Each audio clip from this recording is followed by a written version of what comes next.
Good evening. We're so glad you've joined us for the Blue Zones Cooking School. We're really excited to be part of this Blue Zones in Brevard.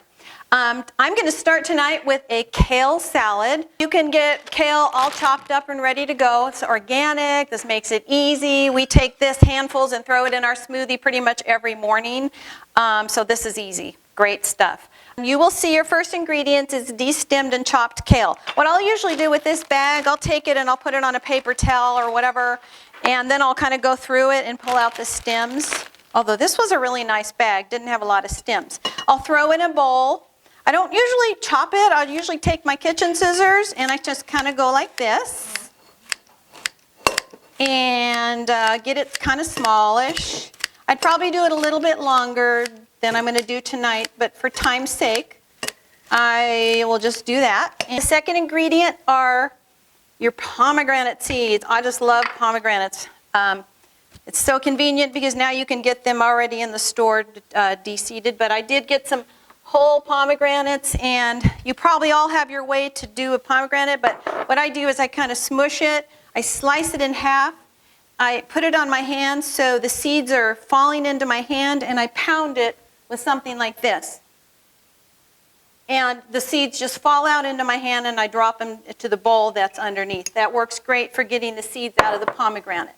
Here they are, so we'll just throw the pomegranates in. That's going to add a beautiful color. And then we have beautiful sliced red grapes. I'm sorry, I'm going to say the measurements. 1/3 cup pomegranate. I'm so used to not measuring a lot. But we have the 1/3 cup pomegranate seeds. I did a 1/2 cup because I like the pomegranate. So you can add more or less. And then we have the 3/4 cup sliced red grapes. Sure, you could use any color you chose. And I'm going to just toss that a little as I go. Then I chose to use the fresh mandarin oranges. It says they're pretty little. So I'm going to drop them in whole. You can cut them in half or not. So we'll put the mandarins in. It called for 2, but these are so tiny, I probably would have put maybe 4. I just like to load it with this kind of good stuff. This is chock full of antioxidants and vitamins, and it's got even protein in it and fiber. They're always so good, these kale salads. Next, it calls for an onion, diced, 1 small onion. I probably wouldn't put a whole onion in here, but we're going to put like 1/2 an onion in here. Or you could use red onion or white onion. I chose the white onion because we have all the reds going already. And then it calls for cranberries or craisins. I have cranberries and I have cherries. I love these dried cherries. They're so good. So I'm going to do a little bit of dried cherries. I think it calls for 2 tablespoons of berries. So I'm going to do a little of the cherries, and I love these cherries, so I had to use those, and a little of the cranberries. So you got some really pretty dark reds and brilliant reds going there. And then lastly, it called for a chopped apple, small chopped apple. Didn't peel the apple, I left the red skin on there, it's so pretty. And then your pecans. I thought pistachios would have been really good in here too. I said, oh, pistachios. I probably would prefer pistachios, but I love pecans too. So we have the salad kind of ready to go there for its dressing. Isn't that just beautiful? That definitely looks like a holiday salad. The best way for a kale salad is to massage the kale.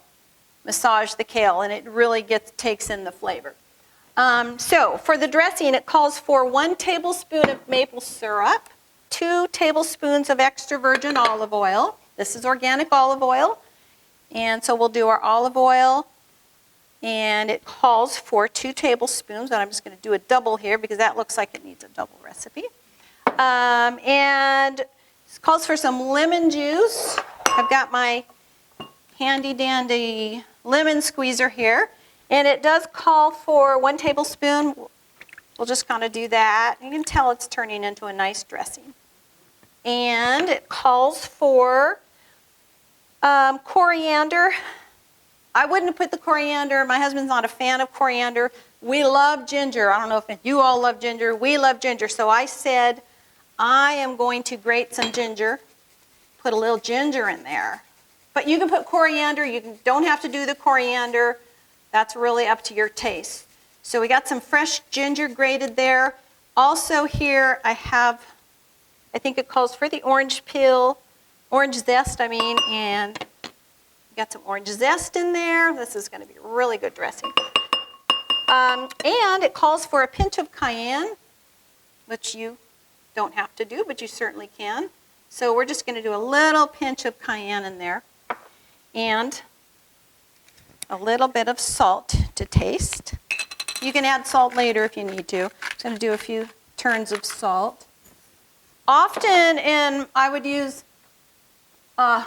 Bragg's instead of salt. So we'll talk about Bragg's a little later on. You can use Bragg's in this salad instead of salt, and it's wonderful. It brings more moisture to your kale. So I love the Bragg's, always on my kale salads.